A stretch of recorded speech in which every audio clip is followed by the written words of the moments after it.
Welcome to another Founder Wisdom Pod. We have Lisa Ann Pinkerton with us today. She is the founder of Women in Clean Tech and Sustainability, Technica Communication, and she's also the host and executive producer at Earthlings 2.0 podcast. Quite interesting podcast name right there. So we're going to talk about Women in Clean Tech, podcasting, and everything between PR, what Lisa's about. This podcast is brought to you by podpar.com. If you want to start or scale a monetizable podcast in which you can have advertisers, in which you can have sponsors, and in which you can generate a bunch of leads, go to podpar.com. It is also brought to you by Follow Your Mind. If you want to optimize your mind as a busy entrepreneur, I have focus, memory, and drive. You can go to Neurohacker's website. It's the best nootropic I know in the current market. I use the caffeinated qualia version. Lisa, welcome to the pod. Tell me a bit more about yourself and what you're up to nowadays. Thank you. Thanks for having me. Myself, I started out as an NPR environmental science reporter. I also covered news for PBS. And so the work that I do now with Women in Clean Tech and the podcast Earthlings 2.0 or Technica, my PR firm, it's all still related to this idea of providing information as accurate as possible, obviously, and helping people envision a future that might not happen any other way. Very interesting. So, how do you split your time nowadays between these businesses of yours and the pod? I split my time. Well, obviously, Technica gets the focus of my time since that's my business. And then I focus on the podcast I would say I've got it down to about 3 to 4 hours a week. Used to be a lot more. And Women in Clean Tech, I'm around 3 hours a week. So my idea is like I believe everybody should be volunteering their time. Just like tithing 10% of your salary to something doesn't have to be a religious experience, could be anything. I believe that people should volunteer their time as well. And that's really how we as society have evolved and we really thrive in those when people do volunteer their time. So for me, I set aside 10% of my work time for my creative and volunteer activities. Right. And Women in Clean Tech, it got founded like 15 years ago or something like that. It's been founded a while ago, and clean tech wasn't that hot back then. So, what prompted you to found that one? Well, yeah, so we call it, being clean tech before clean tech was cool. That's our little phrase. I have been in the clean tech space as a reporter since the 2000s. So for me, I had already been in that world for over 10 years. I was going to entrepreneurship events purely focused on female entrepreneurs for my business Technica. And then I was going to co-ed events for the industry. And the networking experience was wildly different.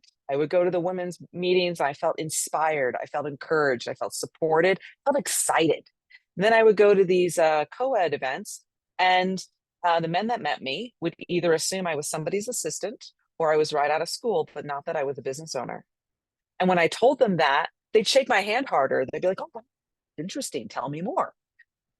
And I'm like, give me a break. If I was a guy, this would not be interesting. This would be commonplace. You would not be interested. Oh, smart and beautiful. Like that was the feeling I was getting from these guys. And it would be me and like five other women in the room. We would naturally gravitate towards each other. And so back then I was like, you know what? We need something more for our industry. Someplace where women can feel truly supported, feel safe to share their problems and challenges, can network and feel safe to ask for support. One of the most popular channels that we have on our Slack is hashtag dream job.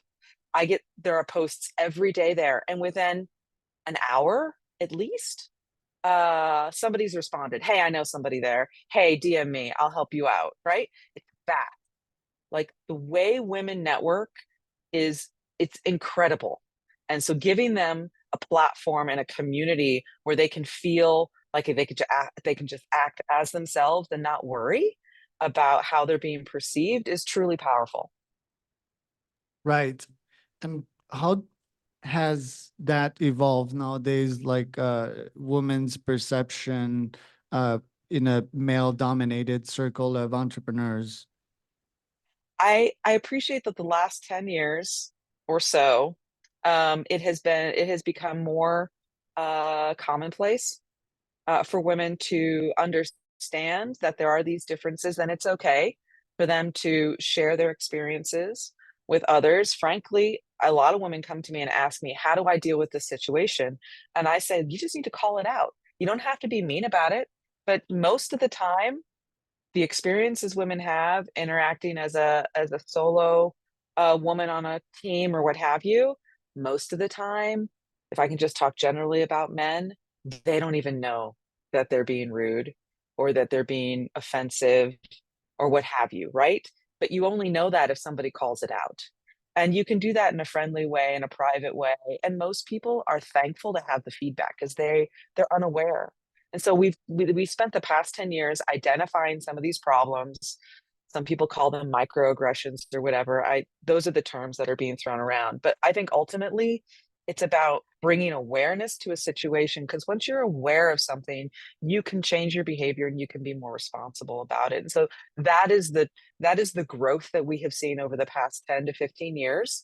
And we definitely see more women at events, big, large in corporate events, expos, conferences. Women are definitely more visible. They're more visible on panels. You see more women speakers. And so we are gaining traction. The challenge is there's still a massive gap when it gets to leadership. And there are systematic challenges with that. There are biological challenges there, frankly, the way our society is organized.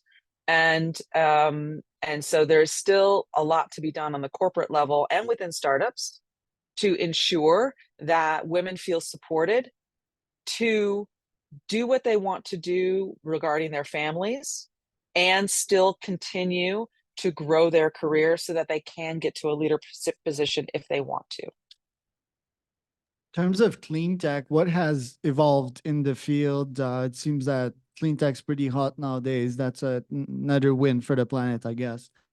100%. And it's, it's going to happen whether or not entrenched interests would like to slow it down. We're not going to name names, but big oil knows who they are. The solar and energy storage industries and the EV industry have all grown and matured dramatically over the past, let's call it 14 years. And that's been very impressive, and we're very proud of that. What you're starting to see now is implementation of hydrogen technology. And hydrogen probably has another 5 to 8 years before it's fully mature, similar to what we see in EVs today, even though EVs are still a bit nascent. They make up 10% of vehicles in California. 1 in 4 people own an EV in California, which I find very interesting. And that's only going to continue over time because it really is a peer-to-peer experience. You meet somebody who has an EV, they give you a ride, they let you drive it. It makes it more comfortable for you to start exploring that. And we also have to remember that these vehicles, you drive them for 10 years, right? So there is a bit of a lag. And if you're looking at trucks, buses, ships, those have 25-year lifespans. But you will start seeing zero emission aviation and shipping, massive transport. Forterra, one of our clients over at Technica, just opened their first commercial low carbon cement plant in Redding, California. That's huge for the cement industry. Lots of carbon emissions with that. You're also starting to see carbon capture technology gain a bit of traction. There's some debate as to how effective it is, but I think right now there's more eyes on that technology and perhaps more grant funding and initiatives being put into that sector to then shore it up so that we can have carbon captured at industrial plants. And then there's companies like Renew CO2 that want to take that carbon and turn it into carbon negative plastic or other types of technologies. So you're going to start seeing that's the next stage of clean tech. We're calling it clean tech 2.0. So we've established some clear technology, and then the next stage of technology is coming. Right. Then you're also into PR nowadays. How do you intertwine that and clean tech? Are most of your clients clean tech, for example? All of our clients are within the clean tech and sustainability space or climate tech space. Yeah, mobility as well, EVs. So what kind of PR do these folks need? Is it like being invited on podcasts? Is it books? Like what do you do exactly for them and what do you charge? We start by understanding what the business goals of the company are. So sometimes the companies are going out for funding, they're looking for new customers, they're looking to scale. Understanding what those business goals are then allows you to use whatever PR tools might be effective from the PR toolbox, because you don't want to be doing something that's not going to bring you a direct ROI and value. So typically, this means understanding what are the company milestones that they are achieving, and then how do we promote those milestones out into the market to demonstrate validity, credibility, market traction, and third party validation. Those are the four key things that you want to do as a business, and that's what you use your external communications program for. And I just did a workshop last month. Maybe you might want to put it in the show notes, I don't know. But it's basically how do you create a customer focused messaging that powers your sales process. And so any startup can use this information. You don't have to be in clean tech. And it's basically focused on what do customers need to know about you as a company in order to buy, and how do you demonstrate those items through your external communication. That becomes media coverage, either top tier like Bloomberg or CNN or TechCrunch, or your trade publications, which might feel less desirable from a vanity standpoint, but actually that's where your decision makers are, and that's where they're reading about the news of the industry because they trust those writers. So you want to make sure you're in your trade publications as well, and then demonstrating your thought leadership, getting on panels, winning awards, and then taking all of those achievements and funneling them through your social media. That's what we do. Right. Tell me about the podcast itself. Why did you started it, and what were your objectives with it? Earthlings 2.0 is basically like, how can we be better versions of ourselves, honestly? And it focuses a lot on the existential threats and opportunities that are facing humanity in the 21st century. So, obviously, that's climate change is a big one, AI, autonomous vehicles, the housing crisis, the education crisis, how politics are changing, and how science is changing, healthcare, all these things. And we focus on providing interviews with people who are doing something now that's going to help us have a better future tomorrow, basically. And the theory behind this is, if we understand string theory for what it is or what we understand it to be right now, there is no future, there is no past, there is only now, and there are multiple dimensions related to now, multiple timelines, if you will. And every day you make a choice, and that puts you on a new timeline, puts you in a new reality. The more of us that are thinking and imagining a specific type of reality or future, the higher the likelihood is that we will achieve it. The future just doesn't happen randomly. It happens because enough of us are imagining a specific future and we work to make it that way.